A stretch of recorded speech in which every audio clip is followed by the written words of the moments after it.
se trata de una carretera nueva, es necesario hacer un estudio de rutas de tal manera de establecer cuál de las rutas es la más adecuada para unir esas poblaciones. En este video veremos las fases del proyecto, la línea de ceros, hablaremos del trazado de rutas y la evaluación de las rutas para elegir cuál sería la mejor ruta.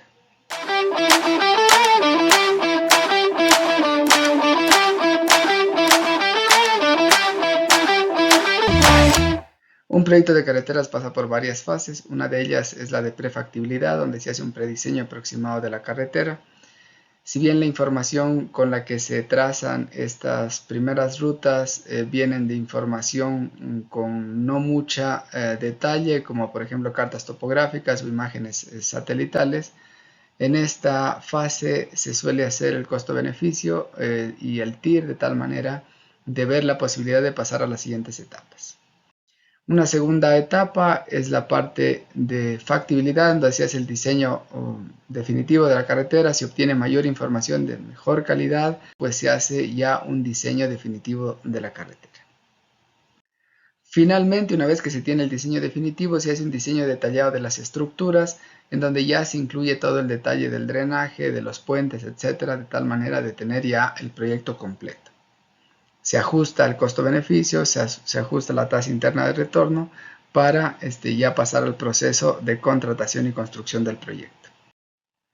Según el Ministerio de Transporte y Obras Públicas, se tiene un primer estudio de la fase preliminar, después se pasa a un estudio de fase de prefactibilidad, después a un estudio de la fase preliminar y finalmente es el estudio de la fase de diseño definitivo. En cada una de estas etapas se parte con información muy básica y después se va mejorando la información hasta llegar al diseño definitivo.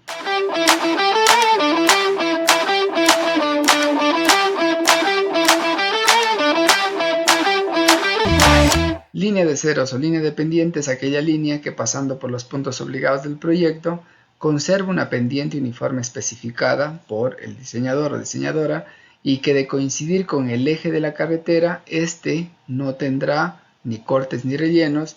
Por eso es que también se la conoce como, pues se mencionaba al inicio, línea de ceros.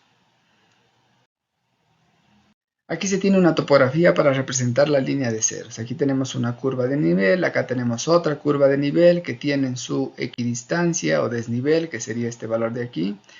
También se le puede asignar una pendiente, que sería esta pendiente, ¿no? Y luego después se puede determinar cuál sería esa distancia horizontal para que, supongamos que aquí le ponemos 5% con una equidistancia, y con eso pues tendríamos un ancho del compás. Generalmente el compás se suele utilizar cuando tenemos terrenos bastante homogéneos. Cuando tenemos terrenos muy montañosos, ahí en ese caso el uso del compás no es efectivo. Aquí tenemos también la representación de la línea de ceros. Esto sería la parte vertical. Aquí tendríamos la parte horizontal, así que están como las líneas de cero. Esto tendríamos, una vez que hemos determinado la longitud de h, pues esta de h vamos a tener que asegurarnos que esté entre cada curva de nivel. Al tener esa longitud de h en cada curva de nivel, nos aseguramos que toda esta ruta trazada tiene la misma pendiente, ¿no? Si lo viéramos parte de elevación, pues básicamente tendríamos estas longitudes o este perfil del terreno con una pendiente constante. Aquí tenemos un ejemplo del trazado apropiado. Si bien la línea de ceros nos podríamos hacer un trazado zigzagueante, sin embargo, esto es un mal ejemplo de lo que deberíamos hacer, porque en este caso los cortes y rellenos volverían a este tramo de carretera, a este tramo deficiente, no se podría llegar a construir. Y por otro lado, si trata de seguir las curvas de nivel, eso sería pues un trazado apropiado.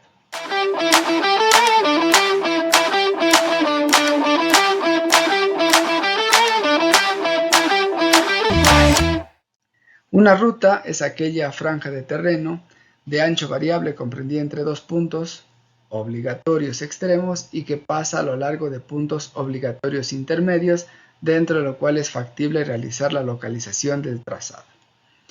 Veamos aquí los puntos obligados. Los puntos obligatorios, estaríamos hablando de estos puntos, por ejemplo, poblaciones, áreas productivas, puertos, puntos geográficos, valles, depresiones, etc. Estos serían los puntos obligados o de control primario.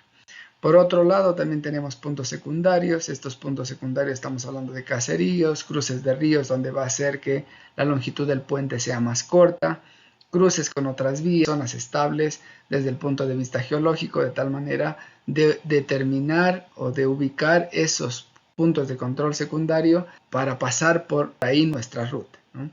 Aquí en este caso, una vez que se ha identificado, podemos tener varias alternativas para trazar el proyecto de carreteras. Tenemos un proceso del trazado.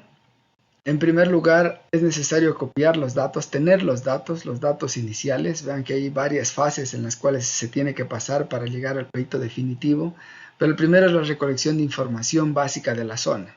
Topografía, geología, hidrología, drenaje, uso de la tierra, actividades económicas y sociales de la región, y eso va a ir en un apartado en el informe de ingeniería que se denomina antecedentes. Esa es la primera parte, la primera fase que hay que hacer para trazar una ruta o un proyecto de carreteras. La siguiente etapa es el estudio de planos. Para ello es necesario elaborar croquis de las rutas en planos, cartas topográficas, fotografías aéreas, mapas digitales.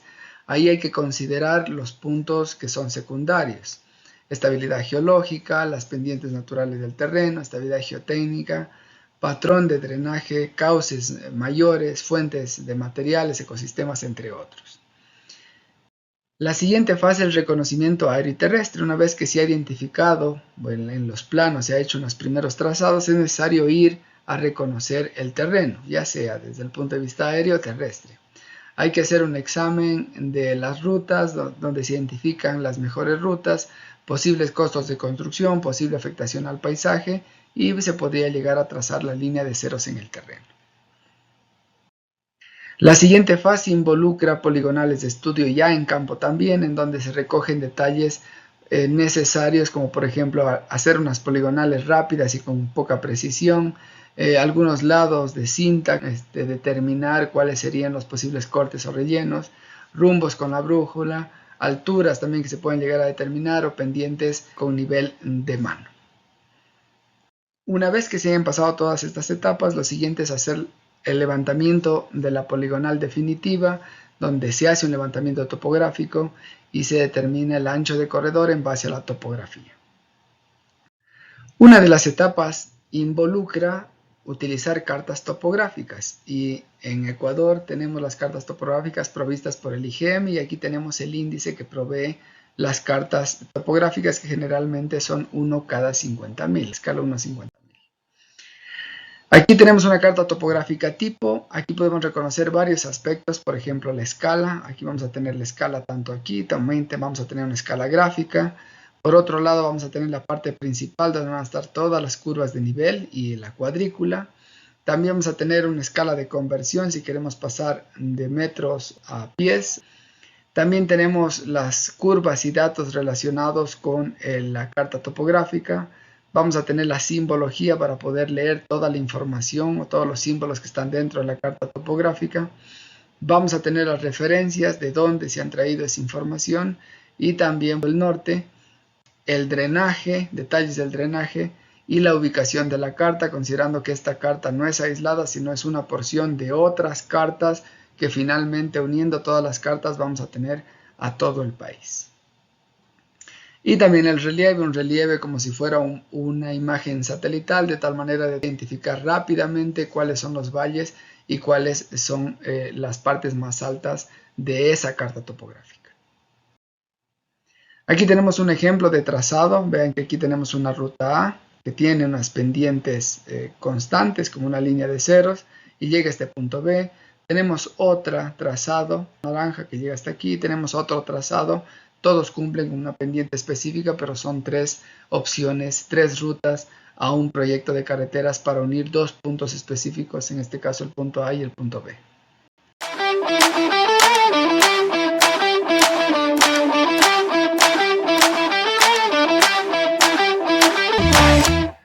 Una vez que se haya terminado de plantear las alternativas, lo siguiente hay que hacer evaluar estas alternativas. Uno de los métodos de evaluación es por el método de Bruce, El segundo es método de pesos absolutos, el tercero el método de pesos relativos. En el caso del método de Bruce es exclusivamente desde el punto de vista de la geometría de la carretera. En el caso de pesos absolutos y pesos relativos necesitamos más información y toma más datos relacionados con la misma carretera. Para el cálculo del método de Bruce se tiene que analizar en dos sentidos, en el sentido 1, que generalmente es el sentido de ida, ¿no? Y en el sentido 2, que sería el sentido de vuelta. En el sentido de ida, para el cálculo del valor de la longitud resistente, va a ser igual a la longitud total del trazado más el K, que sería el inverso del coeficiente de tracción, que sería este, ¿no? Dependiendo del tipo de superficie que se tenga, y la suma de desniveles o el desnivel que se tenga en ese recorrido en el sentido 1. También se tiene que hacer en el sentido opuesto, y en este caso se tiene la longitud resistente, que sería la 2, la longitud total del trazado, más el valor K. Estamos hablando también del Y, que sería el desnivel o suma de desniveles, la longitud del tramo descendente, donde la pendiente es mayor a la pendiente recomendada o específica del proyecto, y tenemos la pendiente del tramo en cuestión. En este caso, aquí importan solo las pendientes que exceden de los valores de la pendiente recomendada. Otra forma de evaluar las alternativas es mediante el método de los pesos absolutos. Aquí se tiene uno de los ejemplos. Aquí se tiene ruta 1, ruta 2, ruta 3. Se tienen valores calculados de cada una de las alternativas. Por ejemplo, longitud total, 8.745 y tienen otras longitudes, ¿no? Véase que en la primera parte se le asigna una clasificación de 1 al que tiene una longitud menor, el valor de 2 al que tiene la siguiente longitud y el valor de 3 al que tiene la longitud más larga. Y así en cada uno de los elementos se les va asignando el valor de 1, 2 o 3. Cuando se tiene una misma consideración, un mismo valor para todas las rutas, en este caso se le asigna un mismo valor de 1. Con esto, al final se suman todos los valores de las calificaciones o de los puestos entre 1, 2 o 3, que sería en este caso que tenemos 3 rutas. Si tuviéramos 4 rutas, deberíamos asignar 1, 2, 3, 4. La suma de cada una de esas columnas nos va a dar un valor y la mejor ruta desde el punto de vista de métodos de pesos absolutos es la que tiene el menor valor. Otro método de evaluación es el método de pesos relativos. En este caso se asigna el valor de 1 al que tiene el menor valor y después los otros valores se relacionan con respecto a este valor, en este caso de 5.749 con relación a 8.745 metros, cuya relación es de 1.52. Lo mismo va a pasar para la ruta número 3. Se hace exactamente lo mismo para cada uno de los elementos que se hayan considerado y finalmente se suman cada una de las columnas y la mejor ruta va a ser el que tenga el menor valor. En este video hemos visto las fases que se tienen que seguir para llegar al estudio de las rutas, el trazado de las rutas, las líneas de cero y finalmente, una vez que se tiene las rutas, hacer un análisis para determinar cuál de ellas es la más adecuada para el proyecto definitivo de carreteras.